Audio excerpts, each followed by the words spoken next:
Et la société Péris, partenaire du rugby languedocien, vous présente Série Rugby.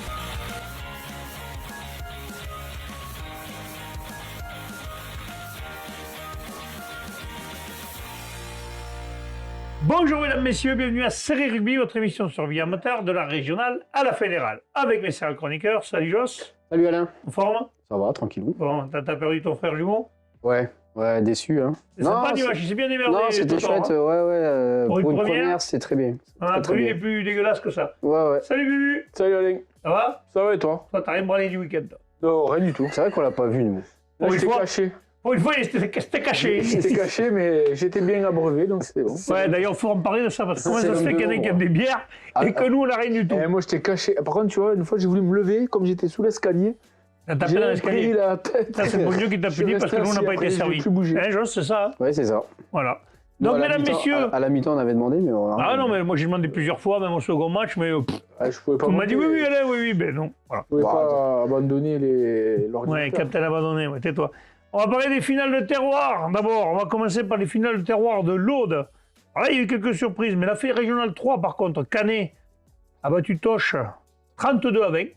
Ouais, Canet qui a fait une belle rencontre, qui a été fidèle à son habitude avec 2 essais en première période. Il a son rang. Il a À son rang, voilà, qui réalise le doublé. Hein. L'an dernier, il l'avait gagné et là, il le récupère avec un essai assez rapide de Coussinou et un essai juste avant la mi-temps de Kandé, pardon.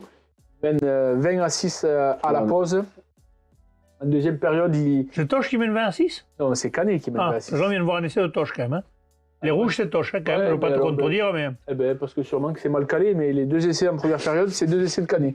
ça, c'est fait. là, Parce perdu. qu'après, Toche a marqué un essai à la 66e et à la Et ben le voilà. 79e, voilà. Donc, tandis que, comment ça s'appelle, Canet avait rajouté 2 essais aussi en deuxième période. Donc, malgré la vaillance et le combat des joueurs de Toch-Corbière, Canet et Dodd a conservé son titre et se lance bien pour ses phases finales après une bonne phase qualificative. On rappelle, mesdames, messieurs, ça se jouait à Bram. Et justement, Les trois et finales. justement, Au final, ouais. le match d'après en Régional 2 que nous allons voir, il y avait Piège Lauragais Malpère qui recevait Ouveillan Cuxac-Salel, puisqu'on peut dire ça.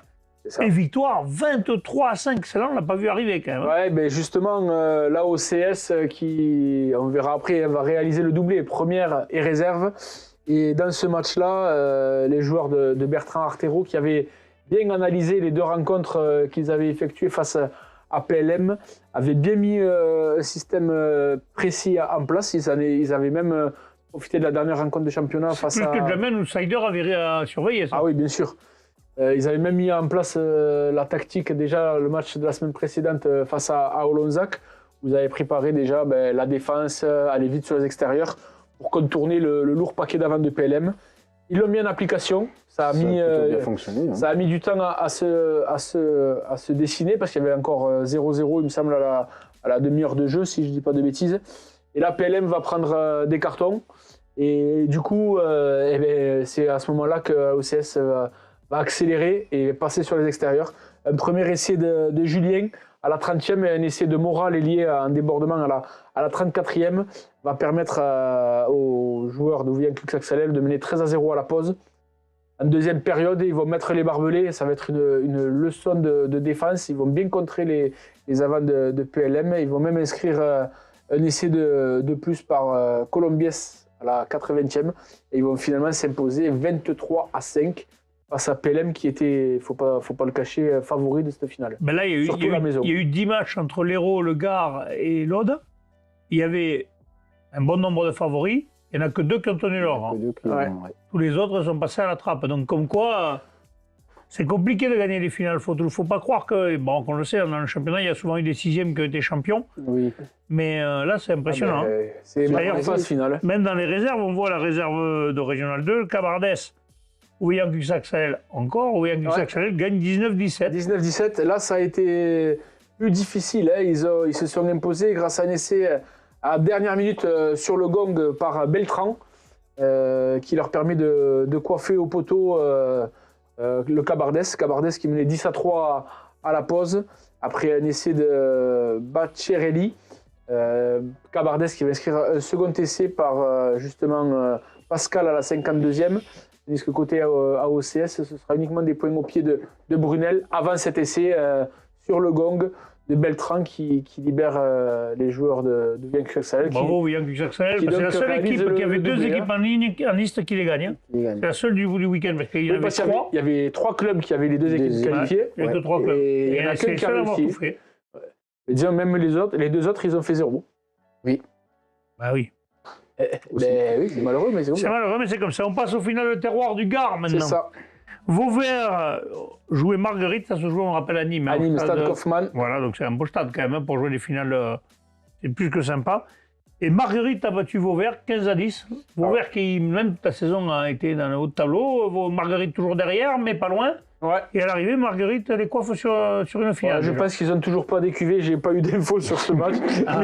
J'ai reçu une photo, mais j'ai pas eu plus de commentaires. Ils ont fait comme Cruzy Saint-Chinian, ils l'ont fêté pendant 3 jours. Je pense, ouais. Ce Cruzy Saint-Chinian 40, ils ont été grandioses apparemment. Ah oui, mais il y a des photos qui passent, il y en a, ils ont des têtes, ça fait peur. Hein. Par contre, après, il va falloir faire gaffe, il faut s'y remettre parce que dimanche, on enchaîne. Ouais, ça recommence. On enchaîne de suite. Après, quand tu as 20 balais, quand tu prends une cuite de 3 jours, tu te remets.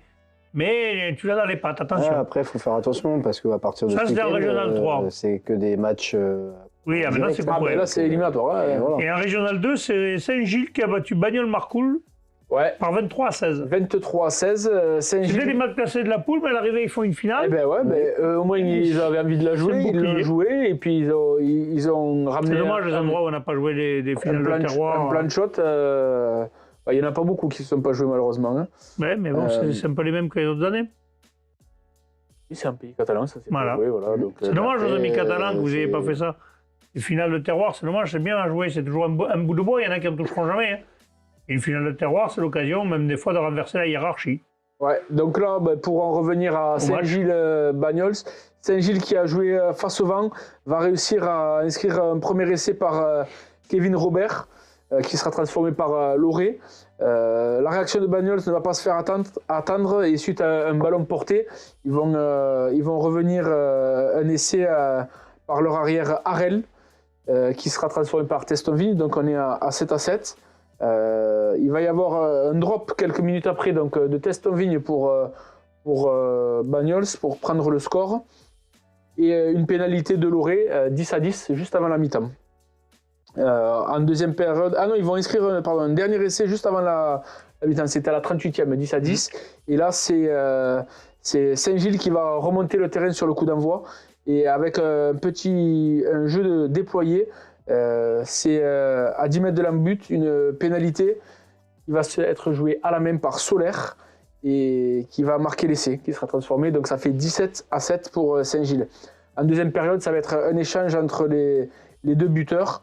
Et on en finira à 23-16 pour Saint-Gilles. Bravo Saint-Gilles qui réussissent à gagner ce bouclier de terroir. Allez, on passe à l'Hérault maintenant. L'Hérault, les finales où nous étions. Donc il y avait les celles du samedi où il y avait Cruzy Saint-Chinian 40 Beaulieu, Plage d'Orbe Rive d'Orbe et Plage d'Orbe Moguio-Carnon. Et après, le dimanche, où nous avions les finales qui étaient retransmises en direct, Bédarieux, Saint-Gilles, Saint-Loup et Plage d'Orbe et Bédarieux, Port-Tiragne, Cerce. Ouais, donc les résumés sont en ligne ou vont être en ligne prochainement. Donc Cruzy Saint-Chinian 40 s'est imposé 23-15 à Régional 3. Un beau match aussi là, un très beau match de rugby. Hein. En réserve de Régional 1, c'est Moguio-Carnon qui a renversé les Plages d'Orbe 25-13. Ouais. Et en Régional 1, les Rives d'Orbe... Avant d'arriver à ça, on va souhaiter un bon rétablissement au talonneur de Moguio-Carnon, qui faisait son retour après une blessure et qui là apparemment fait une grande blessure, il est parti avec les pompiers. On a attendu demi-heure les pompiers, je pense que le mec, on va lui souhaiter un bon rétablissement, il s'est fait mal au genou. Parce qu'on m'a dit, on espère que ça ne sera pas trop grave et qu'il reviendra vite sur le terrain. Oui, bien sûr. Maintenant Régional 1, les Rives d'Orbe qui se sont imposées 15-12 face aux Plages d'Orbe. Et c'est ça qu'on disait tout à l'heure. Plage d'Orbe avait ses 2 équipes et malheureusement n'a pas réussi à... Et quel match des Rives, gros combat. Match, hein. Gros match des Rives. Gros match, gros combat. Bon, moi, je crois que j'ai trouvé quelqu'un qui va venir aux émissions parce que la Dogue maintenant, il n'a pas le plus. Je l'avais croisé d'ailleurs, non, il ne faut pas le dire, mais il m'avait dit qu'il gagnait mardi. Voilà, on ne l'a pas vu aujourd'hui, il n'est pas passé encore. Mais bon, ils ont fait un gros match, vraiment un gros match des Rives.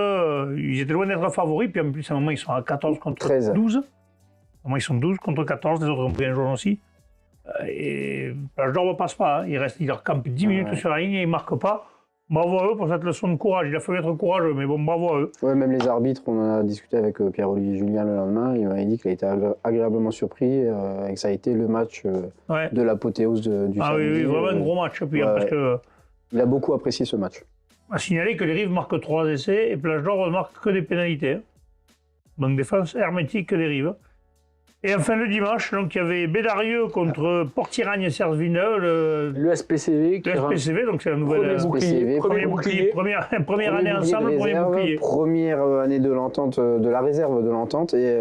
Par contre, 18 points au pied et Bédarieux par contre a marqué un essai. Un essai. Ouais.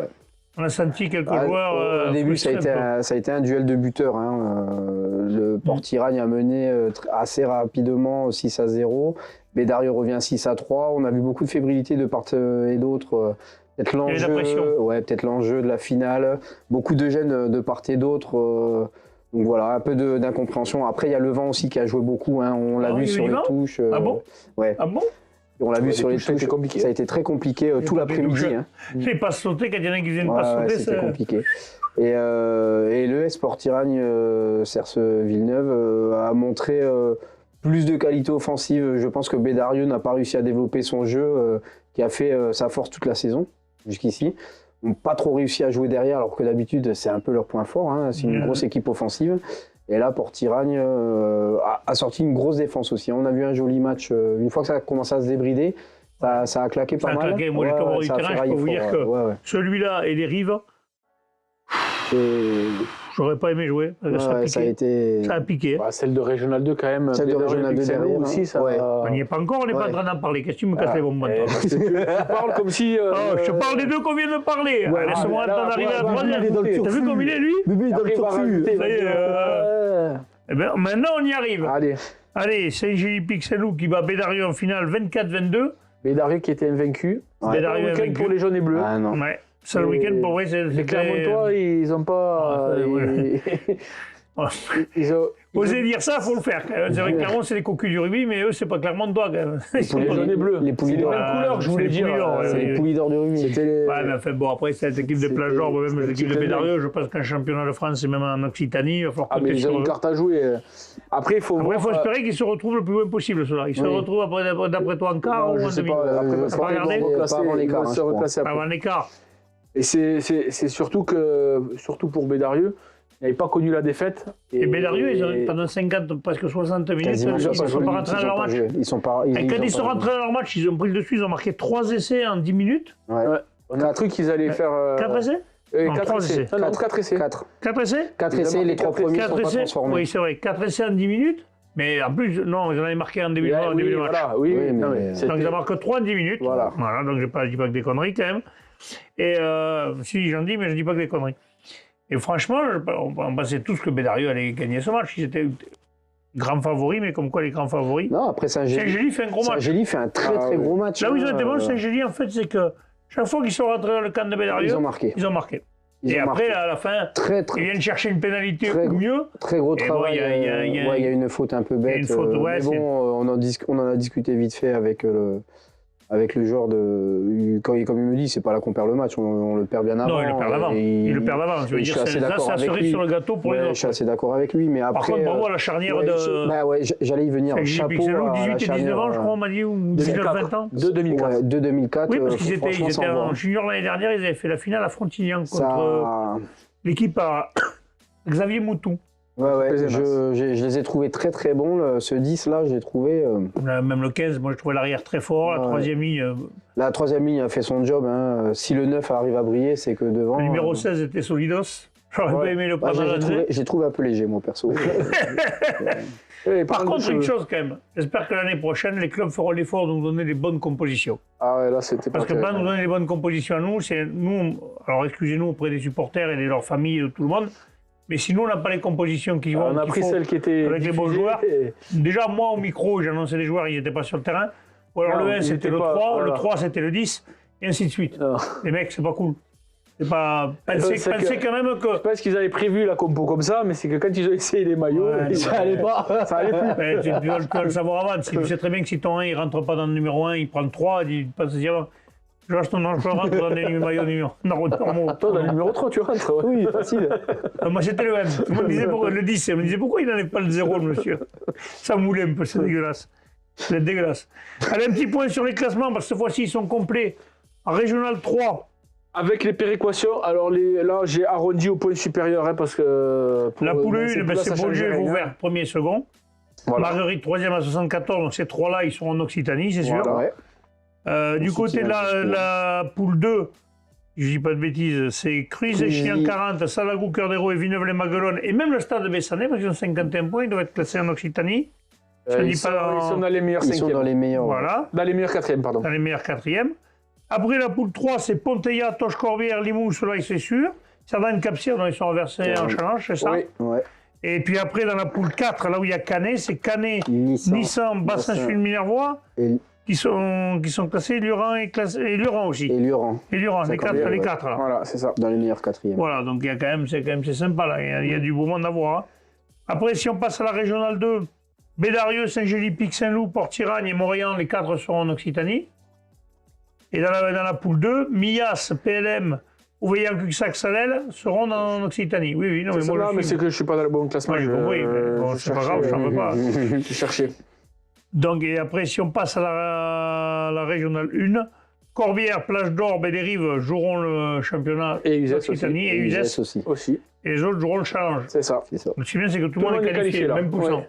Même poussant, tout le monde est qualifié. Bon, parfait, ben voilà, ben ça sera le mot de la fin. Mais on va se retrouver vendredi avec les matchs à venir, justement, du challenge et de l'Occitanie. Ça marche? Respirez bien sur tous les terrains. Allez, salut. Ciao.